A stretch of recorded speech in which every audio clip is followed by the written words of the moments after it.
So what's going on, guys? Got another video for you today.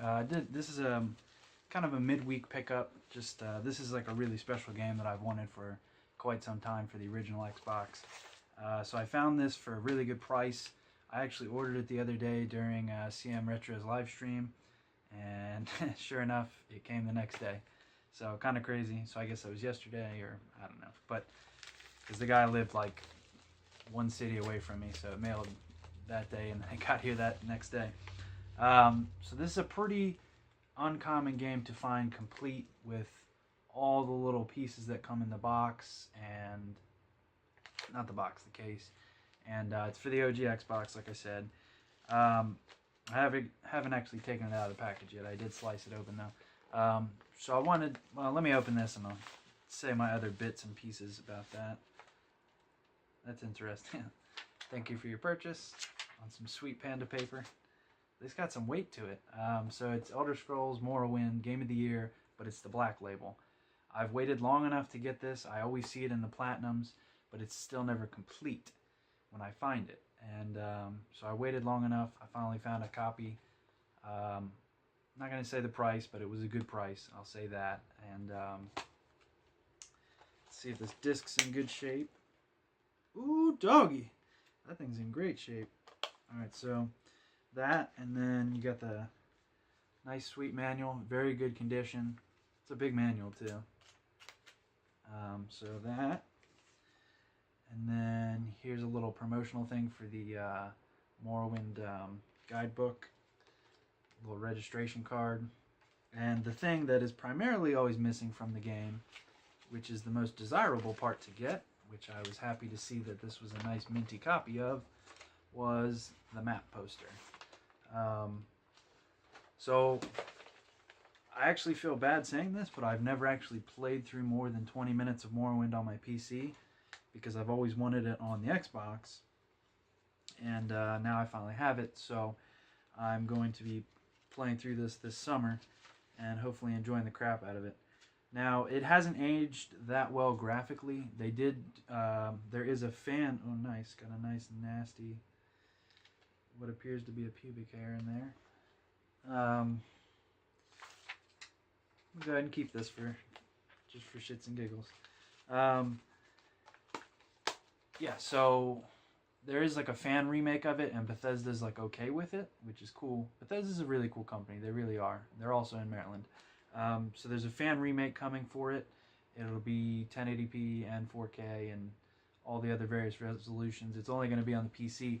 However, I could foresee Bethesda buying them out and just making it into a real game for the PS4, the Xbox, and all that stuff. So that could happen.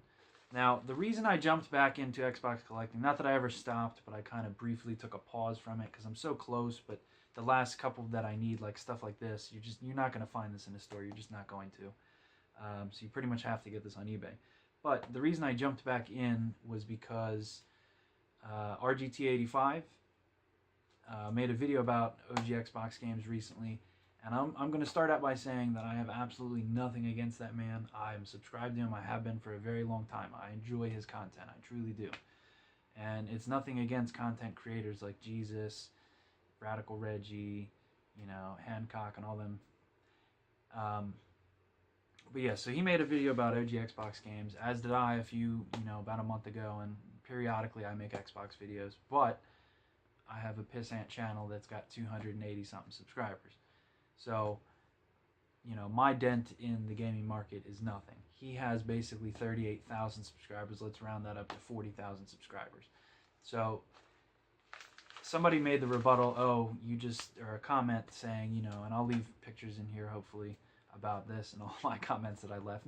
There's nothing bad in it, and I don't think he's pissed off. And this isn't to slander him by any means, but there's just something I thought about all day long after I had made these comments while I was at work and periodically over the last couple of days. But so he made a video of some OG Xbox games, primarily all exclusives, which hinders me from the goal that I've been trying to achieve since I was like 13. But luckily all the games he put in there I have except for one. And I didn't have this one, but this wasn't in his video. But so, you know, he made this video about all these games, and that's cool, and I do the same thing. But what these bigger YouTubers don't realize is when you mention prices and you mention that this is rare or it's going to be rare or it should be rare or this or that, then people are going to want to buy it and scalp it and do this and that.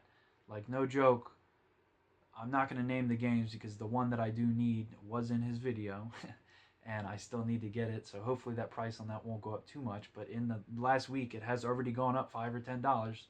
I can only assume from his video. It's something that I've been watching actively, multiple copies of it on eBay for multiple weeks, and all of a sudden they jumped up. So for him to say in the comment section, oh, I can't affect these games and this and that, it's bullshit. You do. And not only do you, but they all do.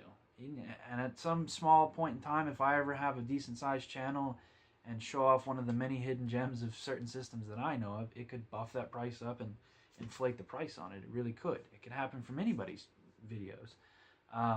But just even a month or two ago, Radical Reggie did a DS fighting game. It was Windy something or other. It was a fighting game, and then all of a sudden there was like 10 copies of it on eBay, maybe 20, and then they all jumped up to like $150. So, and he has literally almost the exact same amount of subscribers as RGT85.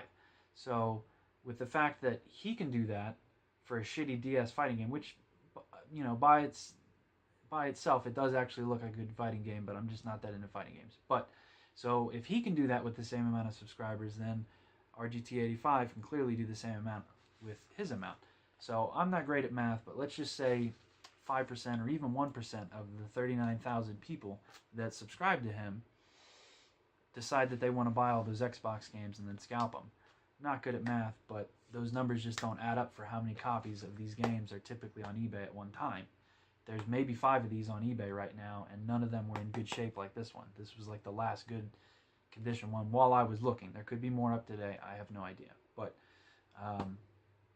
so yes, I do feel like bigger channels do affect prices. But with that being said, I don't think he was doing it with the intent to, you know, raise the market. Like, there would be no point in doing that. You know, he enjoys collecting games. Clearly, he's got a huge shelf of games behind him. So does Metal Jesus, and they all enjoy collecting the games. None of us want the prices to rise, and I enjoy making videos. And, you know, I'm at 280 something subscribers. I'm perfectly content with that. I don't need any more. I just do this for fun as a hobby, along with the gaming, because I like to, you know, share my love of my hobby with other people and get their feelings and experiences and, you know, just that kind of stuff. That's what I enjoy doing with gaming. It brings people together. You know, you could meet just random people love games. Like, anybody loves games. Everybody loves games. I don't think I've ever met anybody that, you know, like at a party and somebody says Mario Kart.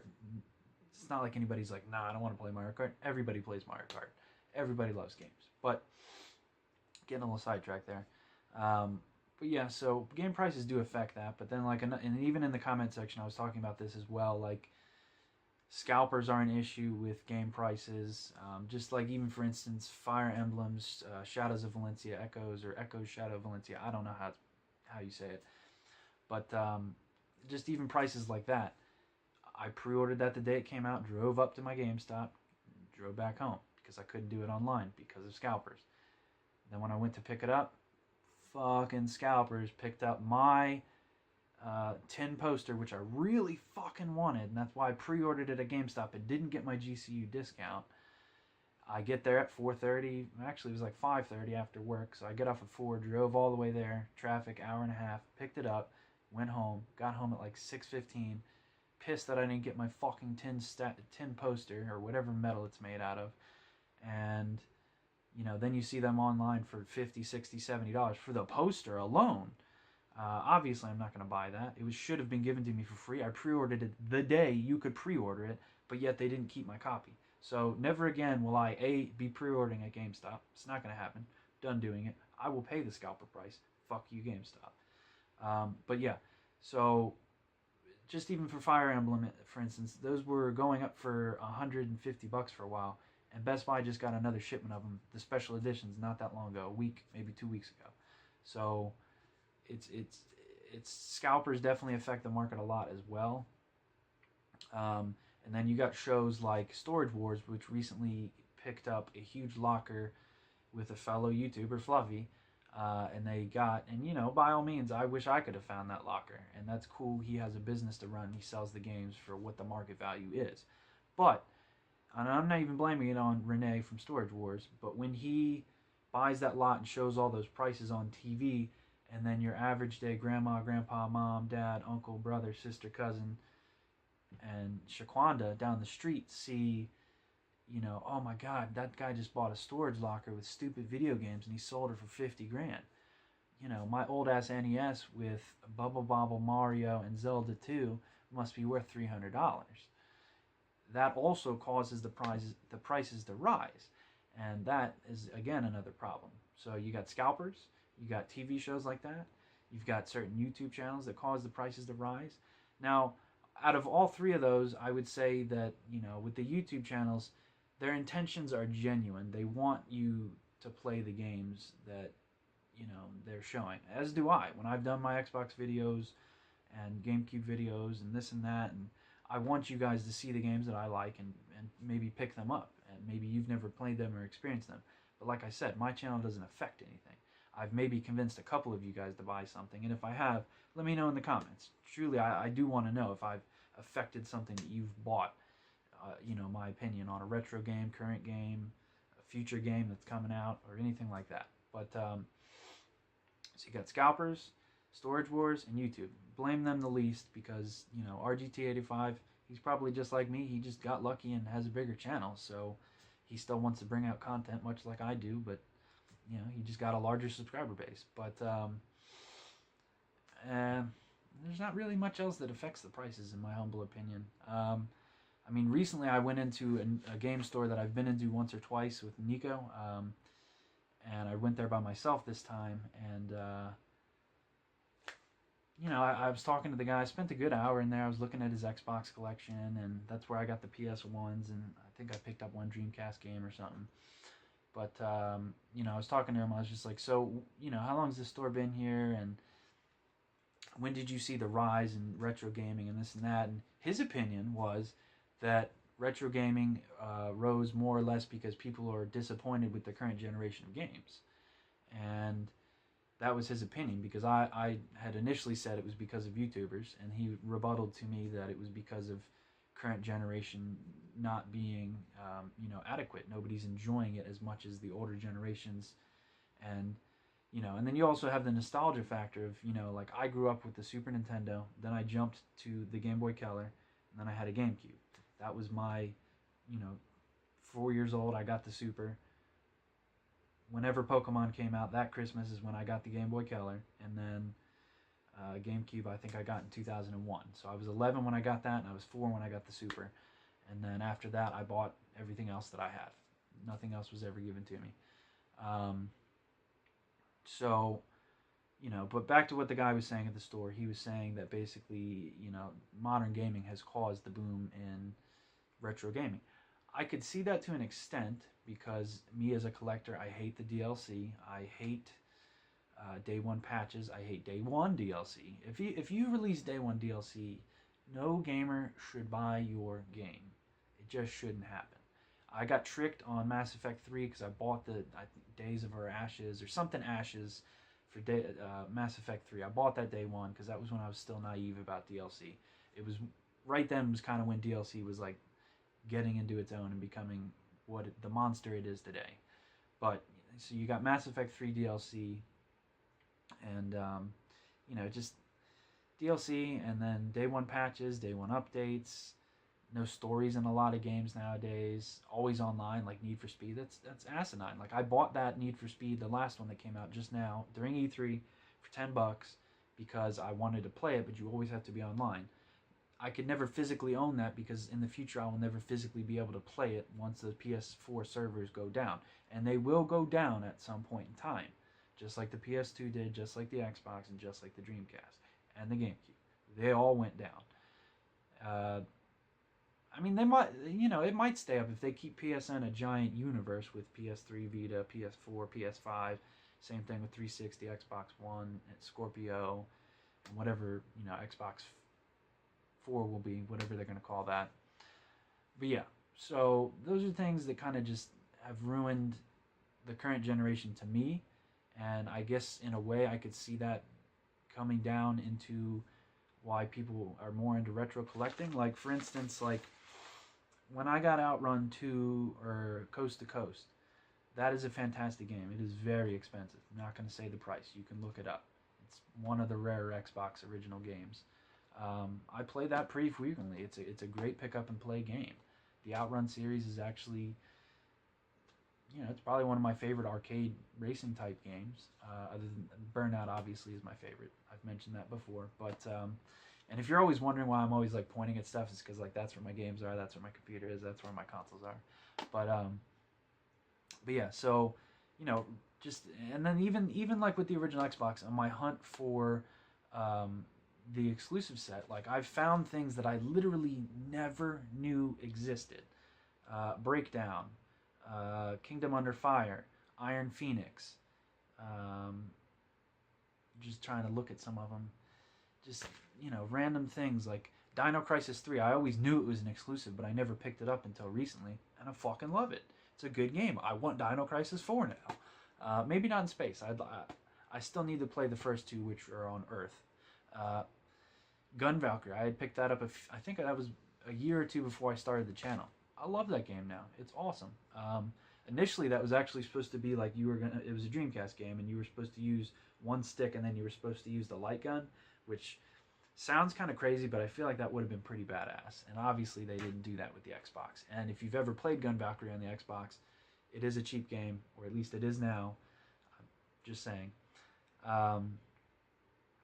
It has pretty terrible controls, but it is a really cool game. It's really beautiful and really fun game, so I do recommend it. Kabuki Warriors. That's another strange exclusive game. It's on no other systems, not even on the PC. It's only on the Xbox. It doesn't actually even say it. Much like this. This doesn't say it, but for console-wise, this was only on the Xbox. But Kabuki Warriors.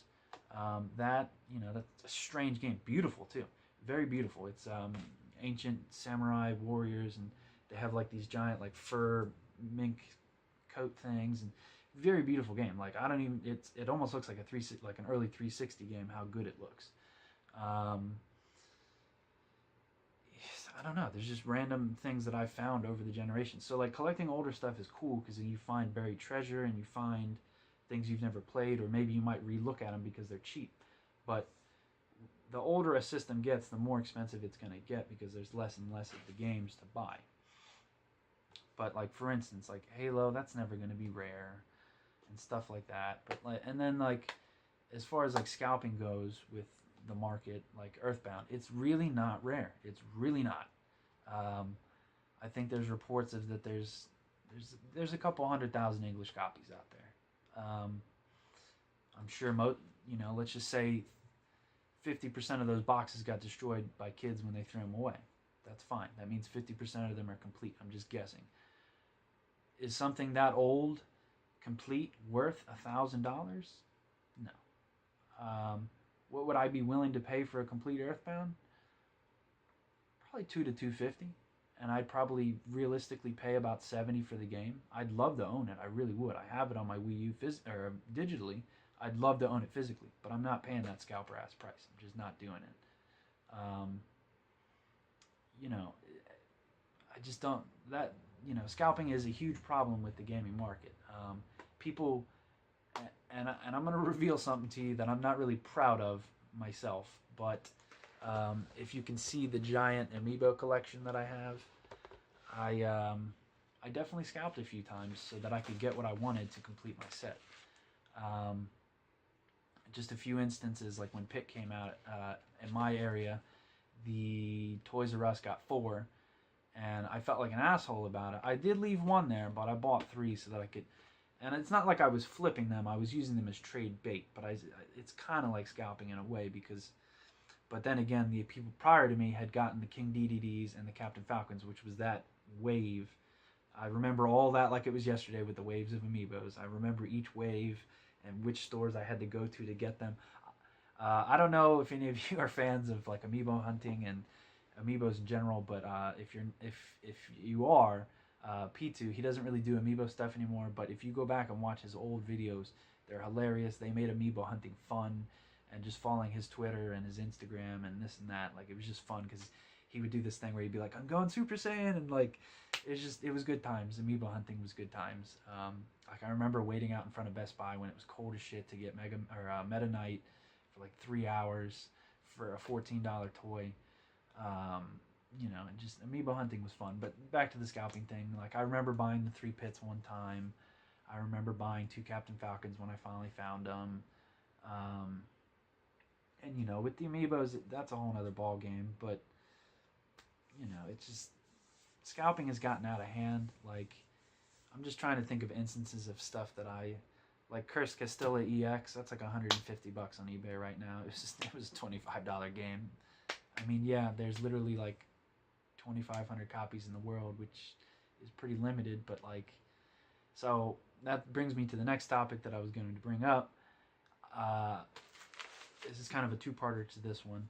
With limited edition games, I think we as gamers need to stop pre-ordering them. If you want to pre-order a game, that's fine. I don't think you should pre-order the limited edition and give them all these extra funds. If you want to spend the $5, that's cool, but like when you go into the limited editions and this and that, it's basically telling them that it's okay to produce these fucking ridiculous. Like, did anybody see the Assassin's Creed Origins? I think it was $800 or $900. No, yeah, it was $7.99, and they made 1,000 copies of it for a collector's edition. It came with 2 steelbooks, an art book, a guidebook, a nice statue, but $800 for that? Like, the fuck? 2 cases, they're made out of plastic. Even if they're steel cases, not expensive. The statue, made out of plastic. The game, irrelevant. They probably produced that game for, I don't know, $200 million, and then every time they sell Assassin's Creed, they probably make a damn near $1 billion. Irrelevant if that copy of the game's in there. The guide, $5.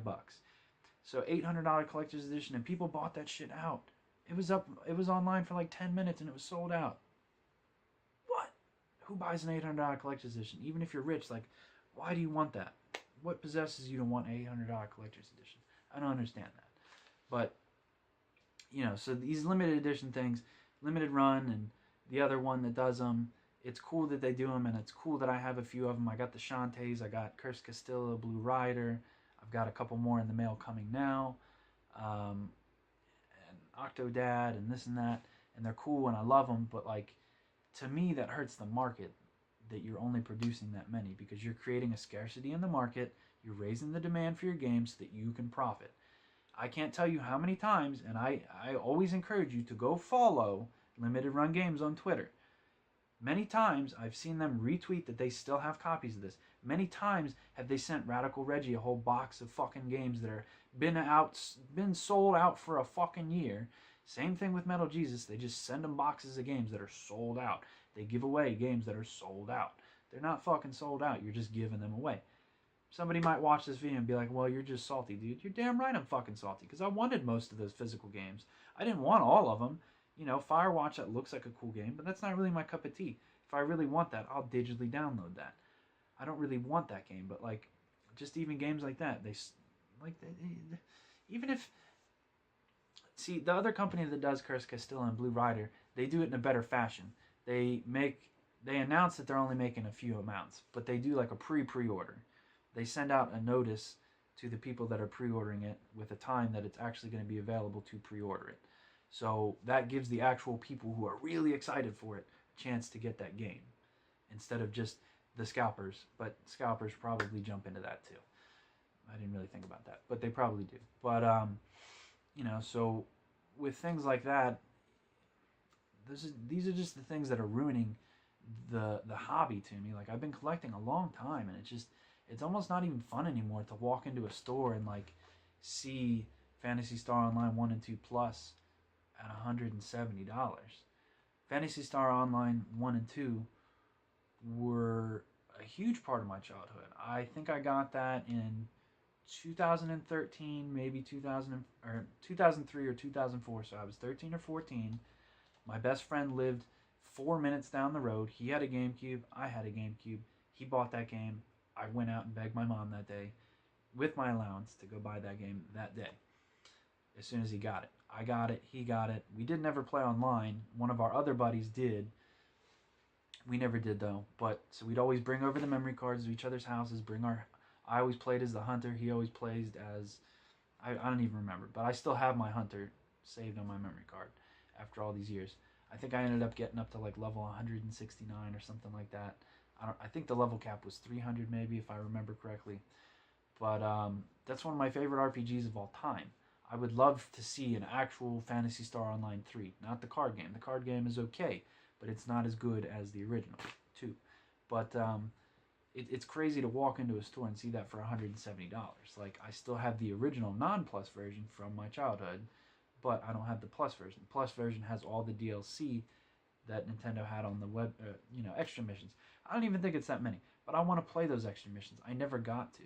So the fact that I can't do that, and I could just buy just a disc, but I don't want to do that. Like, I want to have the full thing so that I can enjoy it.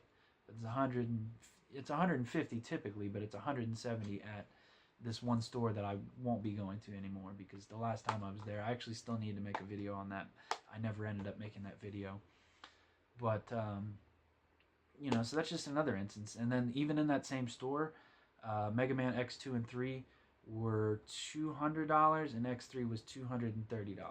I think that's the average that they go for, but that's just fucking ridiculous that they cost that much. They could be that rare. I don't know. I only have Mega Man X1. I'd like to own them, but at $200 a pop, like, that's fucking crazy. But you've got people that'll still buy that because they can, and that's cool that you can, but that's just driving the market up higher and higher. And here's my final point that I wanted to put into the video. And I'm guilty of this myself, and I want to, admit that first and foremost, that I am 100% guilty of this myself. There are games in my collection that I haven't touched in maybe 10 years. And I'm sitting on that game, and somebody might want that game, but I'm literally just sitting on it. And so are you if you're a collector, and you absolutely have games that you're not playing. There's no doubt in my mind about it. There are Wii games that I haven't touched in years, and not the shit. I don't have shovelware for the Wii. It's only for the first party stuff and good third party. But just like things like Condemned for the Xbox 360, I love that game. That was an early 06 game that came out, and I was super pumped to get it. I rented it, then I bought it, then I rebought it, and that copy there, I've had that for a while, I'm pretty sure. I don't know exactly how long, but I know that I haven't touched it in many years. And yes, I have a lot of games, but like it's almost getting to the point where it's just like, what is the point of collecting anymore if I'm not even going to be playing all these games? Here's a perfect example. The Last Story for the Wii. I have it.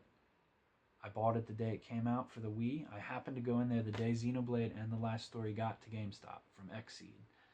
And then I said, hey, I want to get some Wii games to my old manager, who I often refer to.